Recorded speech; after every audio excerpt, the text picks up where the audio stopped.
Herkese merhabalar. Tarot serüvenine hoş geldiniz yarenlerim. Hepinizin Kurban Bayramı'nı kutluyorum. Daha nice bayramlara inşallah hep beraber. Her geçen gün daha büyük bir aile oluyoruz bu kanalda. Aramıza yeni katılan abonelerimiz var. Öncelikle sizlere de hoş geldiniz diyorum. Bugün bir eril dişil açılımı gerçekleştireceğiz. Aslında bu açılımı bayramın ilk günü yapmak ve bayramın ilk gününde sizlerle buluşmak isterdim ama maalesef ben çalışıyorum. Yani bayramda olsa çalışıyorum. Bize izin yok. Bize özel tatil de yok. O yüzden bugüne nasip oldu.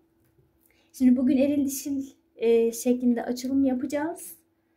Ve önümüzdeki 3-4 gün içinde yine bir canlı yayınımız olacak. Canlı yayına eğer gelmek istiyorsanız katıl butonundan abone olabilirsiniz yarenlerim. Zaten yayından bir gün önce mutlaka bilgilerini paylaşıyorum. İşte şu tarihte şu saatte canlı yayında buluşacağız diye.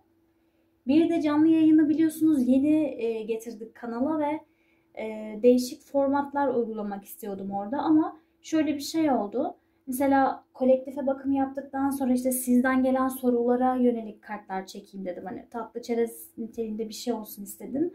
Fakat şöyle bir geri dönüş aldım birçok abonemden. İşte ben başkasının özel sorusuna çekilmiş kartların yorumunu dinlemek zorunda değilim. Hani kolektife ait bir şey olsun ki hepimizi ilgilendiren bir şey olsun. Dolayısıyla kendi adıma dinleyebileyim gibi fazlaca geri dönüş aldım. Bu yüzden sanırım bu bireysel sorular kısmını durduracağız. Canlı yayında daha böyle bütünün enerjisini yorumlayacağız. Oraya farklı açılım türleri de getirmeyi düşünüyorum. Çünkü biliyorsunuz benim kanalda aslında açılımlar sabit. İşte eril dişil, derin bilinçaltı, soru cevap yayını gibi sürekli bunların enerjisini güncelleyerek yorumladığımız yayınlar yapıyoruz. Ama canlı yayında da anlık olarak böyle etkileşim halinde olduğumuz kolektif bakımlar olacak. Olabildiğince onları da haftalık yapmaya çalışıyorum. Peki açılma geçelim dilerseniz. Bakalım eril dişi ne durumda? Kolektifteki eril enerji için niyet ediyorum.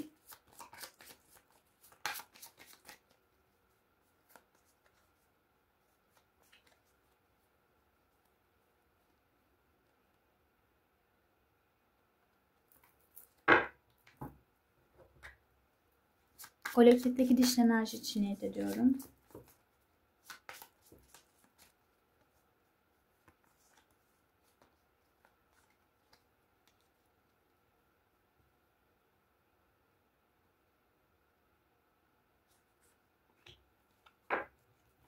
Bakalım bu haftanın enerjisi neler? Eril enerji Turan olarak, dişil enerji ise Parsadra olarak çıktı. Her iki tarafta da bir sessizlik hissediyorum aslında. Yani kendi iç dünyasında aslında derin düşüncelere daldığı, bir diğeri hakkında çok fazla aslında bir şeyler düşündüğü ama karşı tarafa sessiz kaldığı bir süreç sanki. Yani bakmayın aslında erilin de üzüldüğü bir şeyler var. Ben onu çok üzgün görüyorum. Ama bu üzüntüyü kendi içinde yaşıyor gibi. Ya da dişile bunu yansıtıyorsa bile işte o içerideki üzüntüyü puanlayacak olsak 10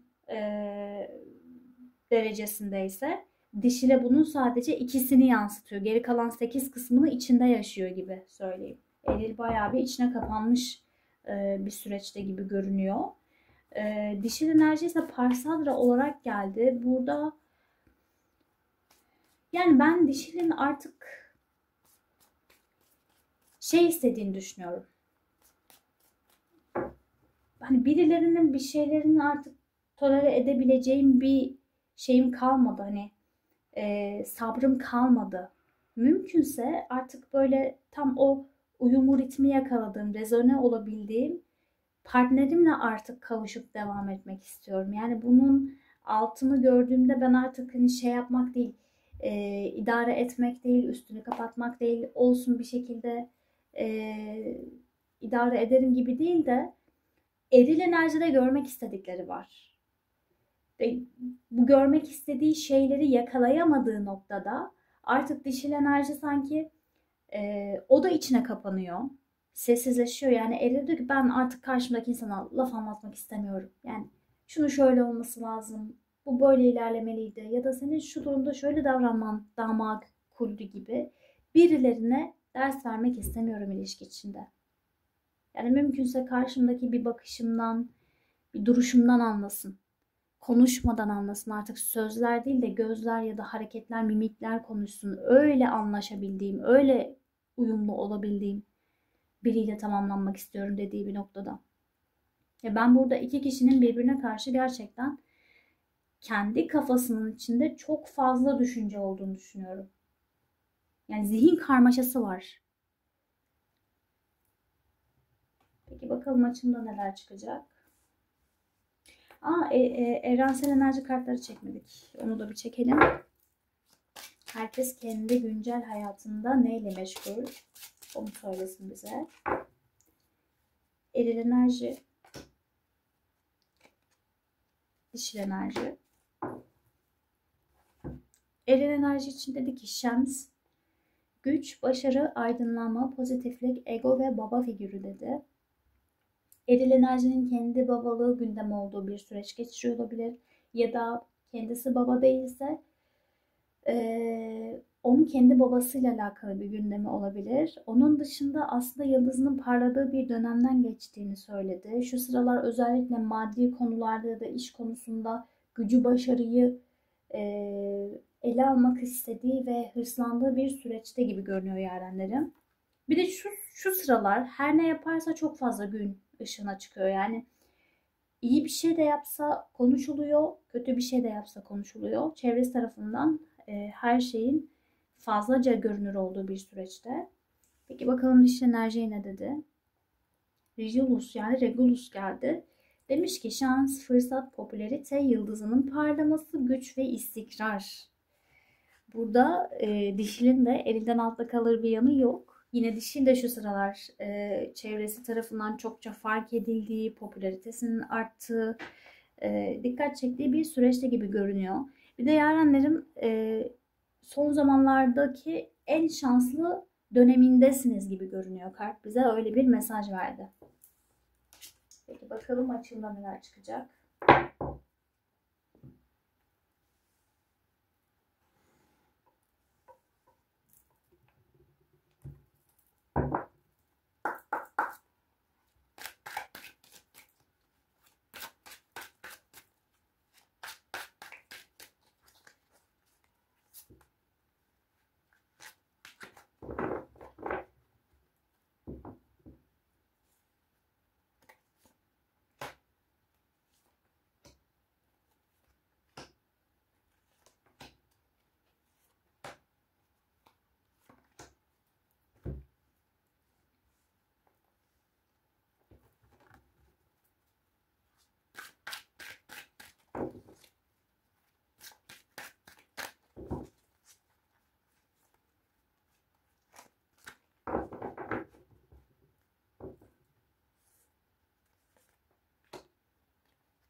Evet, bakalım eril enerji şu anda ne durumda? Zihin ve kalp şeklinde bakacağım bugün.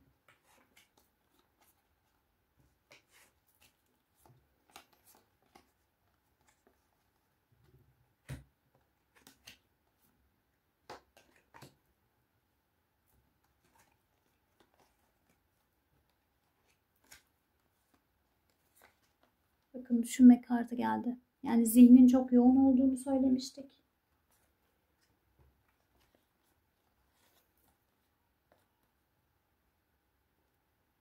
Şimdi yarenlerim, eril enerjinin gündeminde zaten bir ayrılık mevzu bahis gibi görünüyor. Burada tabii sadece ilişkiye dair bir ayrılıktan bahsedemeyiz. Çünkü dere kartı ile birlikte geldi. Farklı konuları da içeriyor aslında. Şöyle, yani eril enerji son zamanlarda evet çok derin düşüncelere dalıyor ama mesela zihin en çok da şununla meşgul. Bir tilkilikle alakalı. Yani ya arkadan dönen işler ya kendi yaptığı tilkilikler.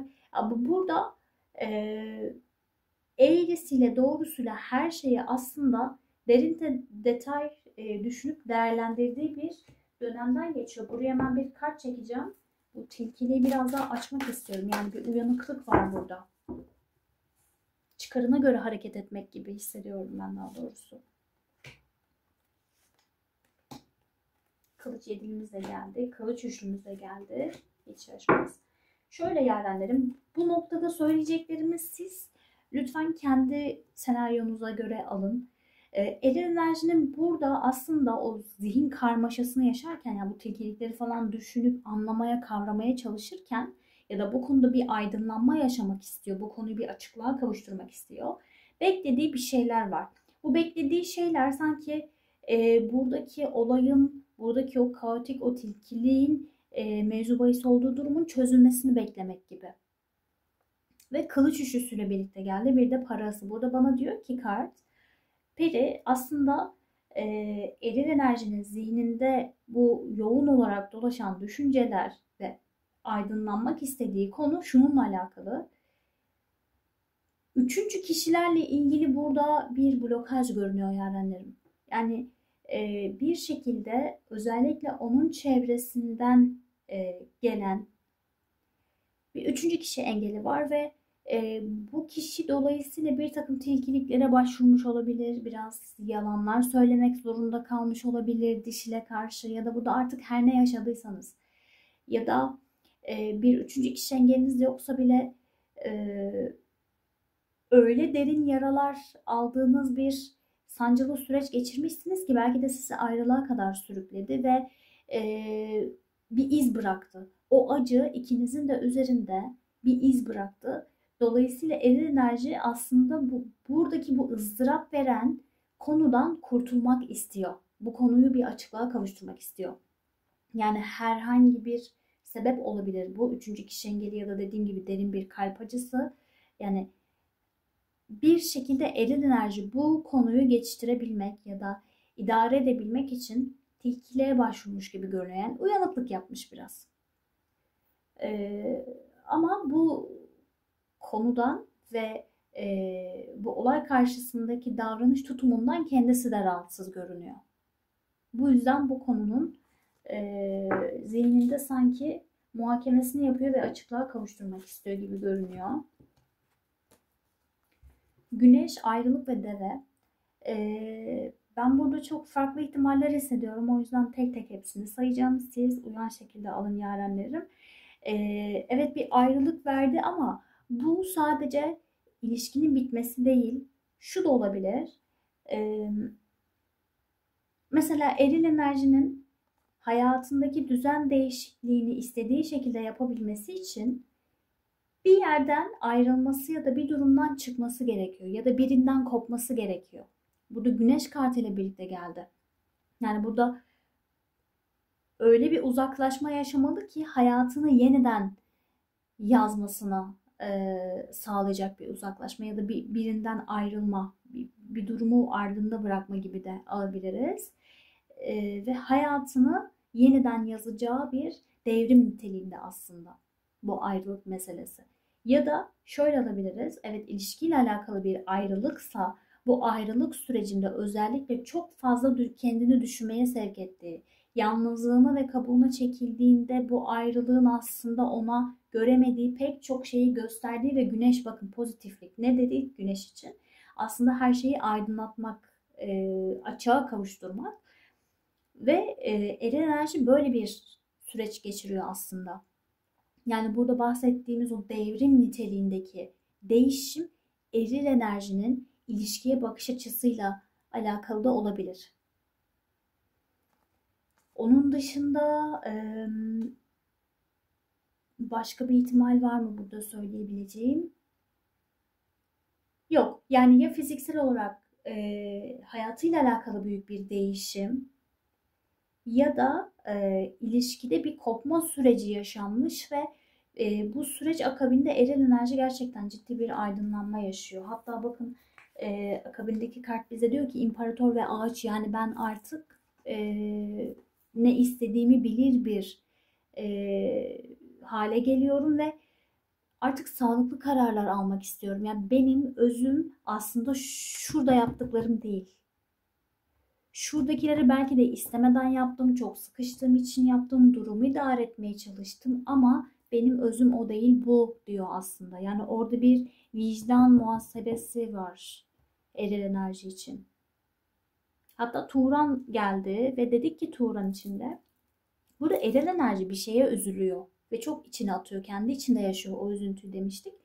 O üzüntünün sebebi bu olabilir. Çünkü burada dürüst olmak isteyen biri var. İmparator dediğimizde aslında bize Koç burcu niteliğinde bir kavramı anlatır. Yani Koç burcu dediğimizde nedir? İşte dürüst, yapmak istediği şeyin peşinden sonuna kadar giden, tuttuğunu koparan bir profilden bahsediyoruz. Ve aslında onun özünde böyle güçlü bir karakter var ve sağlıklı kararlar almak istiyor bu kişi.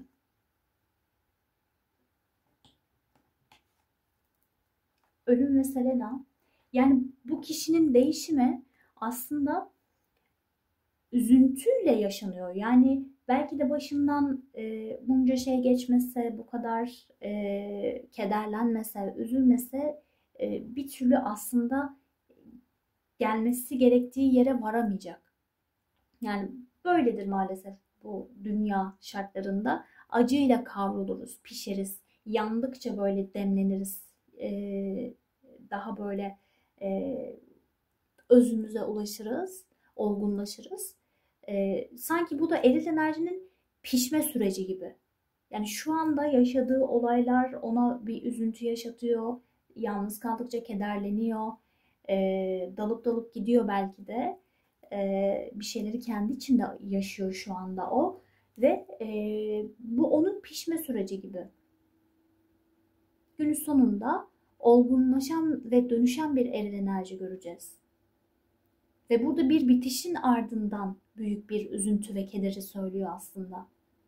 Bu onun dönüşüm kapılarını açan bir anahtar olmuş diyebilirim. Aslan Adam, düşünmek ve güneş. Yani mesela eril enerjinin özellikle son zamanlarda odaklandığı bir konu daha var ki o da şu. İkinizin arasında sürekli askıda kalan bir mevzu ya da meseleler var. Bu konularda aslında hareket etmesi gereken ya da yol kat etmesi gereken eril enerji. Yani siz belki de yetkileriniz, gücünüz bir yere kadar, belli bir noktadan sonra müdahale edemiyorsunuz. Çünkü onu ilgilendiren bir konu. Dolayısıyla eril enerjinin askıda bıraktığı, bir türlü yol kat edemediği, size hep farkındayım, biliyorum ama işte zamanı var, ama işte şu bahane, ama işte bu bahane diye hep zaman kazandığı konu ya da konular, her neyse eril enerji hepsine tek tek açıklık getiriyor. Bakın düşünmek, yani burada yoğun bir düşünce dünyasında olduğunu söyledi. Bir durumu incelemek, titiz davranmak, olması ve olmaması gerekenler üzerinde bir muhakeme oluşturmak dedi. Farkında olduğu ama aranızda bir türlü ilerleme kat edemediğiniz meselelerle alakalı eril enerji burada derin detay düşünüyor ve yine güneş kartı verdi bize. Burada büyük bir aydınlanmadan bahsediyor. Yani burada kendine şunu bile soruyor olabilir. Ben neden bu kadar hani atıl bir enerjide kaldım ki? Niye hani kendimi bu kadar işte tembel ilan ettim? Niye harekete geçmedim? Ya da neden yapmadığının cevaplarını tek tek bulduğu bir dönemde eril enerji. Kendine bile cevap verememiş ki size cevap versin. Yani neden bu mesele ilerlemiyor, neden biz yol alamıyoruz dediğiniz noktada eril enerjinin belki de size verecek bir cevabı yoktu. Çünkü eril enerjinin size gelene kadar kendine bile bu sorularda verebileceği bir cevabı yoktu. Şu anda o cevapları bulduğu bir süreçten geçiyor. Ve günün sonunda yol bir değnek kraliçesine çıkıyor. Ben bunu mevcut dişil enerjimiz olarak alıyorum. Çünkü burada güçlü, aslında artık tahtına oturmuş, hem dikkat çeken hem de ne istediğini bilen bir dişilden bahsediyoruz. Bazılarınız için Koç, Aslan, Yay enerjisi de oldukça yoğun. Ve eril enerji sanki bir seçim yapacak, bir yol seçecek ve bu yolda da her şekilde değnek kraliçesi var. Karşısına değnek kraliçesi çıkıyor bu yolda. Yani dişil enerji çıkıyor. Ben burada eril enerjinin durumunu şöyle görüyorum. Bir sebepten ötürü kopmuş ayrılmış olabilirsiniz. Araya bir kırgınlık girmiş olabilir. Üçüncü kişi blokajınız olabilir. Eril enerji yalnızlaştığı bir süreçte ve bu süreç aslında ona çok iyi geliyor. Şunu kabul edelim ki tamam, canı çok yanıyor, üzülüyor, kederleniyor, buhran bile yaşıyor olabilir. Ama bu aslında onun ilacı.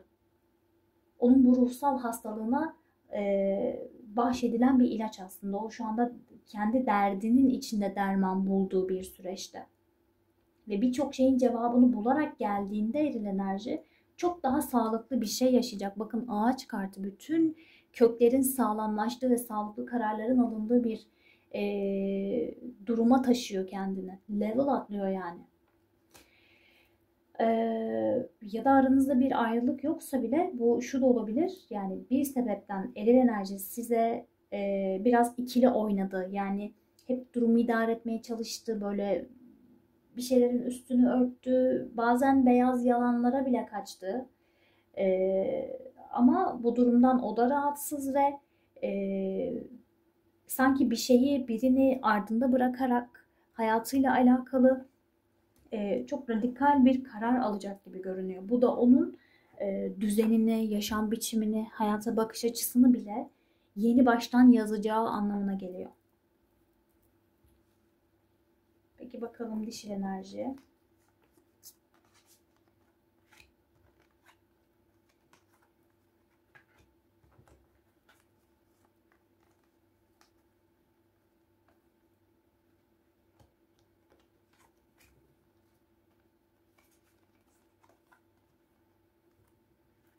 Dişil enerji çok net aşk evliliği yapmak istiyor ya. Mantık evliliği ya da duyguları mantıkla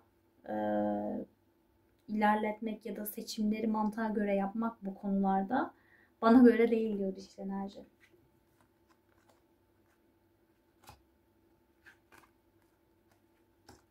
Ama ben neden dişil enerjinin böyle bir bitirmek ya da uzaklaşmakla ilgili bir karar aldığını görüyorum. Şöyle yarenlerim, iki ihtimal var. Birincisi şu: ya eril enerji size böyle çok duygusal, romantik bir adım attı, bir teklifle geldi, bir girişimde bulundu ve siz tam bu noktada artık şey aşamasındaydınız. Yani benim şu aşamada kafam çok karışıktı. Çok fazla seçenek vardı önümde. Ve bu kafa karışıklığını, özellikle de seninle alakalı da bu kafa karışıklığını yaşadığım dönemde ben bir şekilde bu duygusal tarafımda açılan yaralara tuz basıyordum. Kendimi uyuşturmuştum. Oyalanacak bir şeyler bulmuştum. Hatta belki yeni yetenekler keşfetmeye bile çalıştınız kendinizi oyalamak için. Ve tam da böyle bir karışıklık yaşadığınız arefede eril enerjinin lak diye böyle gelmesi aslında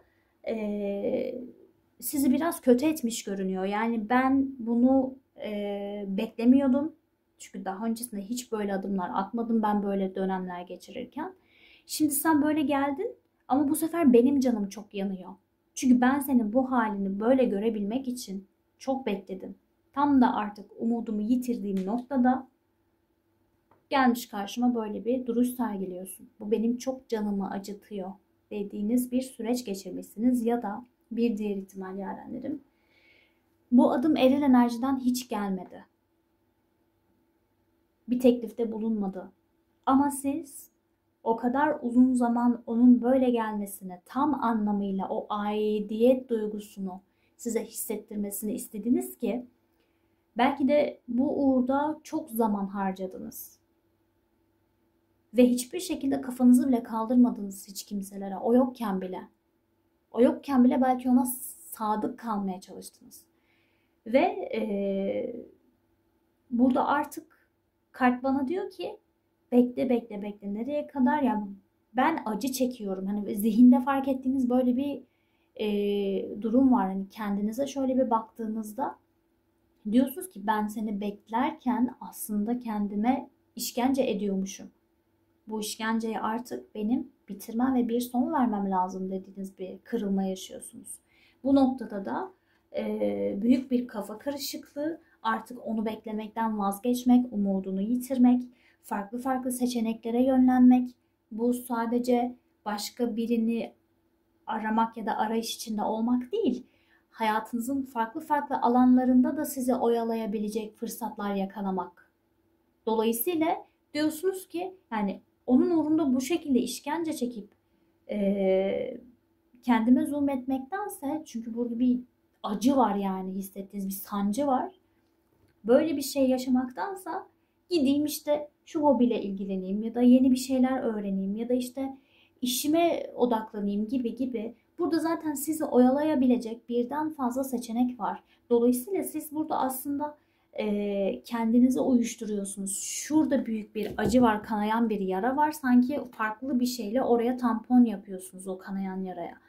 Bir şekilde kendinizi oyalayarak aslında şu acıdan kurtulmaya çalışıyorsunuz. Tam da bu noktada eril enerji çıkıp gelebilir. Bu arada şurada anlattıklarım biraz daha öncesiydi. Ve devamında kartlar diyor ki yani ben artık seni kaybettiğimi ya da sen gelsen bile senle doğru düzgün bir şey yaşayamayacağımı anladım. Aslında bunca zaman sana çok kızıyordum. Ama nedense şu anda sanki böyle ölmüşsün de ben senin yasını tutuyor gibi bir hüzün yaşıyorum. Önceden de belki aynı kayıpları vermiştim seninle alakalı ama bir kızgınlık, bir öfke vardı. Ama tam şu noktada hani ölen birine artık böyle öfkeniz de kalmaz. Ona kırgınsanız o kırgınlık da biter. Affedersiniz ve son uğurlama aşamasına dersiniz ya helal ettim diye. Sanki siz de bu kişiye karşı böyle bir şey yaşıyorsunuz. Yani sizin için metaforik olarak o öldü ve onun yasını yaşıyorsunuz gibi. Ve bu noktada da bağışlama kartı geldi. Yani diyor ki kart, ben seni affettim. İyisiyle kötüsüyle bana ne yaşattıysan ben seni bağışlıyorum. Seninle alakalı artık içimde bitmemiş bir hesap kalmadı. Ya bu nedense böyle bir veda konuşması gibi geldi bana. Kendi içinizde ona veda etmek gibi geldi. Alt sırada ise kartlar bana şunu söylüyor. Sizinle ilgili. Kendinizi bir attart olarak görüyorsunuz. Attart dediğimizde ise aslında her zaman iyi niyetli, kimsenin kötülüğünü istemeyen, bu yüzden de bir şekilde hep dört ayağının üstüne düşen, yani bir şekilde ben bir derde bile düşsem hemen onun dermanı da beraberinde gelir. Allah beni hiçbir zaman darda zorda koymaz. Çünkü benim kalbimde bir kötülük yok diye görüyorsunuz kendinizi. Aile ve aşıklar kartı, yani burada şöyle bir şeyden bahsetti. Yaşadığım acı tatlı tecrübeler özellikle bu ilişkiden sonra bana şunu gösterdi. Ben hiçbir zaman mantıkla ilerleyerek bir ilişki seçmeyeceğim, bir partner seçmeyeceğim ya da bir evlilik yapmayacağım. Duygularıyla yaşayan bir insanım. Hani böyle olmak ister miydiniz? Orası tartışılır. Bana sorarsanız ben de böyle bir insanım. İnanılmaz böyle duygudan duyguya koşuyorum ve beni duygular yönetiyor maalesef yani.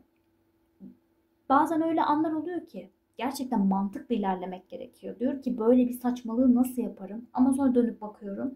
O an yaşadığım, hissettiğim duygular beni o seçime sürüklemiş. Sizinki de böyle bir şey. Yani pek çok kez mantıkla ilerlemeyi seçmeye çalışsanız da artık şuna kanaat getirmişsiniz. Yok. Yani ben özellikle diğer konular değil ama ilişki konusunda aşk, evliliği yapmak zorundayım. Diğer türlüsü benim için hüsran olur. Yani siz de böyle bir aydınlanma yaşamışsınız aslında ve aşık olduğunuz o partnerle böyle çok güzel bir aile kurmak istiyorsunuz. Hani bunun şu andaki mevcut eril enerjiyle hiçbir ilgisi yok. O sadece bunları fark etmenize yardımcı oldu, size yaşattıklarıyla iyi ya da kötü. Ve sizin burada aslında hissettikleriniz, kalpten istedikleriniz şey, özünüze ait bir şey.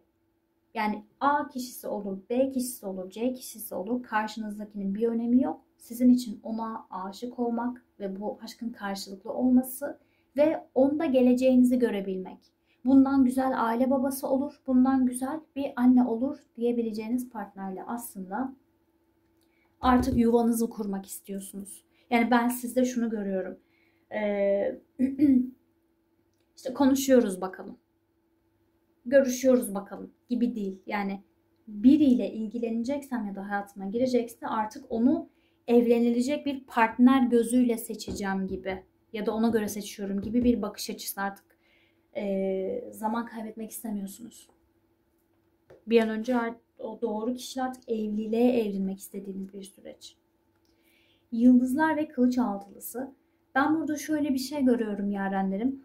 Umudunu kaybetmek gibi bir durum var ve bu artık sizin bulunduğunuz noktada kalmanızın bir anlamı olmadığını düşündürüyor. Yani diyorsunuz ki bu ilişkide bu kişinin yanında olmamın bir anlamı yok artık.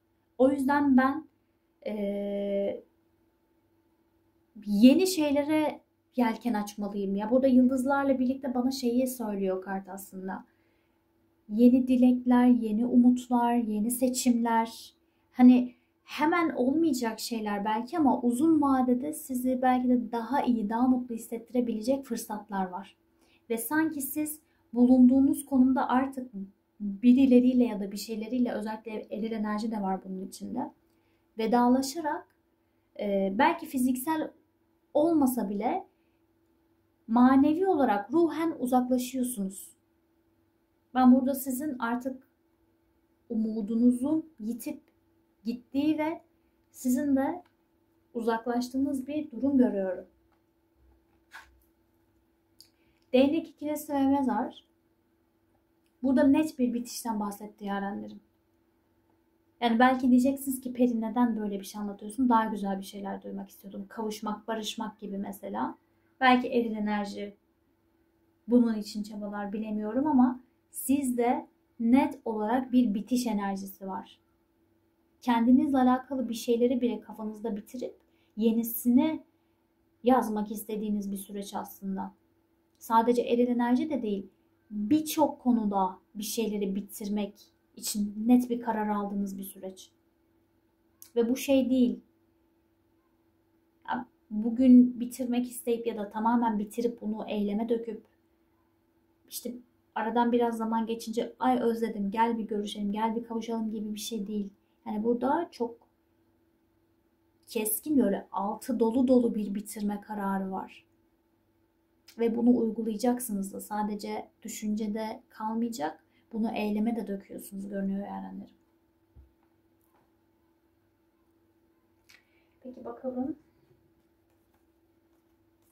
Kartlarımızı toparlayayım.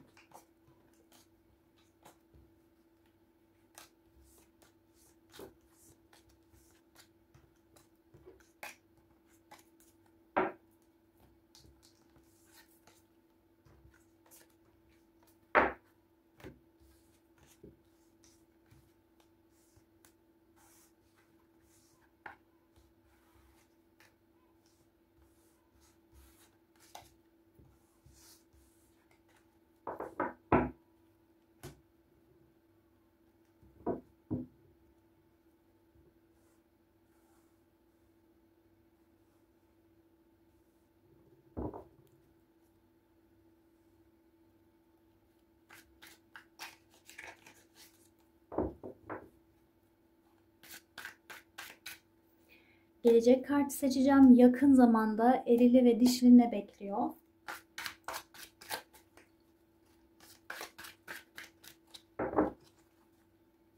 Her zaman ve her yerde en sevilen sensin demiş şair. Öyle aklıma geldi. Eril enerji.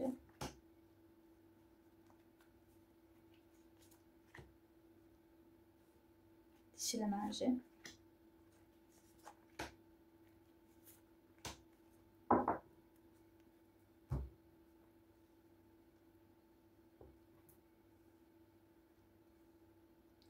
Bazen çok seversiniz. Böyle onsuz nefes almak istemezsiniz ama onunla olmayacağını da bilirsiniz. Hani o içerideki o tiz sesle konuşan hisler der ki yok. Yani tamam, burada yakıcı bir aşk var ama gelecek vaat etmiyor. Yani onu bir şekilde artık altıncı his mi deriz, başka bir şey mi deriz adına, ama insan hissediyor. Belli bir noktaya vardıktan sonra bunu hissediyor. Kolektifte belki de buna dair bir enerji var. Bilmiyorum, bugün konuşturuyor beni. Şimdi eril enerjinin kartlarına baktığım zaman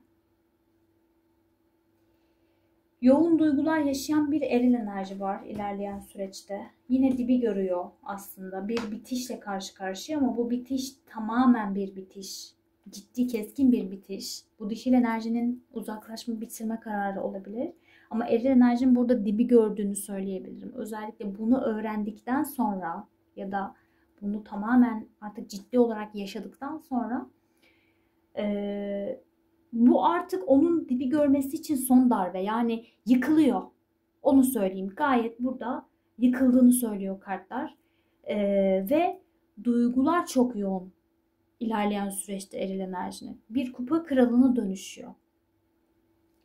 Ama işte bu noktada da dişil enerji diyor ki senle yaşadığım ilişkinin yükü bana çok ağır. Bedeli çok ağır. Ben ne yapayım diyor dişil enerji. Fakat yıldızlar kartı burada bana tatlı bir şey hissettirdi. Yani sanki tamam, gidiyor belki dişil enerji, belki bırakıyor, belki bir şeylerden bıktı, yoruldu, usandı falan ama uzun vadede sanki şeytanın belini kıracağız, toparlayacağız falan gibi bir umut mu var burada tekrar? Bir umut yeşermesi mi var dişil enerjide?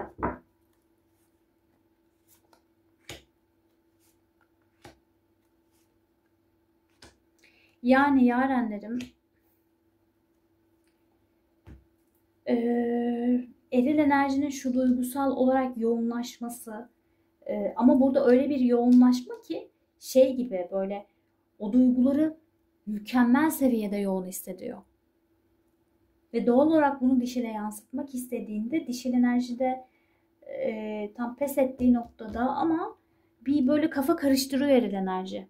Tekrar dişil enerji bir ikileme düşüyor. Yani şuradaki yıldızlar kartını yorumlamak için biraz daha açmak istedim. Acaba yine tekrar eril enerjiye verilen bir şans mı? İleride belki toparlarız, düzeliriz inancı mı? Ve kartlar dedi ki bir tık olsun dişilin yine de meyili olabilir. Eril enerji çünkü burada yoğunlaşan duygularıyla dişil enerjinin kafasını karıştırıyor dedi. İkilem yaşayacak dişil enerji ilerleyen süreçte.